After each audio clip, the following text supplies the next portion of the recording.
My name is Lyuba Titovets. I enjoy being mother and enjoy being the wife of the artist, and I'm an artist myself, and I actually never look at this as, oh, it's my profession. It was the same thing, like I would say, breathing. You're just doing it, and you're doing it most of your life. I was a little girl, and I need to give credit to my parents, and in general, in the system where I grew up, it was easier to obtain the education and the art education. So my parents took me to my first teacher when I was about 5 years old, and then I went from one place to another, and I keep studying and learning pretty much in the same range of things. So you're growing up almost like a little version of the big artist, because you're working on that pretty constantly, and you're always adding something to your knowledge and understanding and your skills of how to do things. It was in Russia, it was in St. Petersburg, and in that time all of those things were easy, accessible, not expensive, and that's why you could do it. Why I'm saying this, because here very often, well, it so much depends, your mama has enough time to take you to those places. And over there, that was no issue. Either you could just walk to it, or it was lots of public transportation which you can use, and it was a safe place to travel. So there were museums, of course, and I love it, what I saw. And it's inspired me that, oh, I would love to do something in that direction. So once it would be a wonderful still life of one of the Russian artists of the beginning of the 20th century, because I feel there is so much life in there. There's so much joy in that piece of art that I really enjoy that. And then on the other hand, oh, that's the way I spend my time. I have no voice whatsoever. So maybe in the other case I would sing, but here no, I was doing some dance, and I went to ballet school, but at the same time I draw all the time. I love to do that. To say that, oh, right now it's harder than in any other time, no, it's the same. And the more you read about the art, the more you realize that, oh, it's always been a struggle. Even if you work for the king, or you work for the pope, or you work for just a doctor next door. I have no really big issue. It just makes me more into competition that, oh, how and what I could do to speak out, how I would be stronger.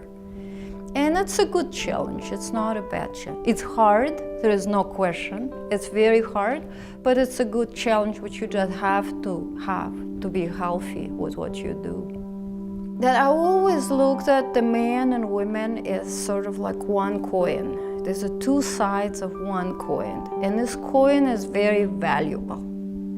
And when we suddenly say or ignore the other side, we get a little bit blind, we're a little bit forgetting what it is. So that's why I would say that definitely, or my family at my first step in my life was very important, and my daddy was as important as my mom.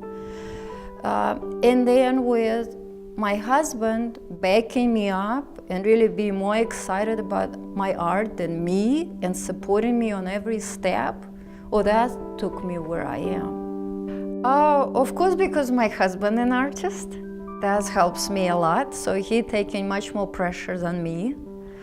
But then some things we're doing together, and I won't be able to pull it just by myself. We work together, we're really helping each other. And sometimes might go just because he said something, or I said something, and he would do absolutely opposite thing, but it helps him to think that direction. So it's not always the same kind of unity, but it's something which definitely helps us. Don't feel lonely, don't feel lost, because there's two of us who could support each other.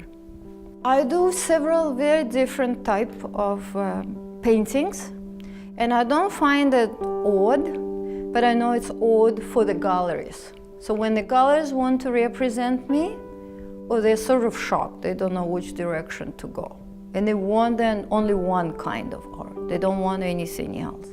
But I do some graphic work, so it means that I work with pen and ink, and I do lots of small details and nuances. Why is that? Because I think a certain art, certain thing I could describe through that, because the details are so important. And then I do lots of pieces which call somehow folkish, because I like to paint on the theme of some kind of celebration, and I want to put hundreds of people in the painting. The third type of art, as you see right behind me, that I really set up some things. It's not necessarily flowers, but this time, oh, my friend brought me the beautiful flowers. I cannot resist and not painting them.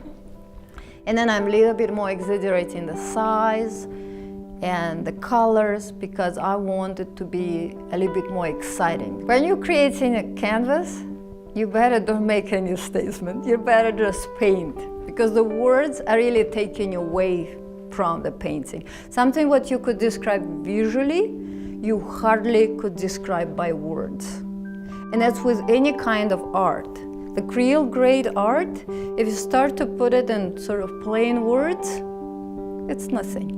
Most of my painting, they have this sense of joy, like life, loving joy, and that's the feeling which I'm trying to describe in almost every canvas I do.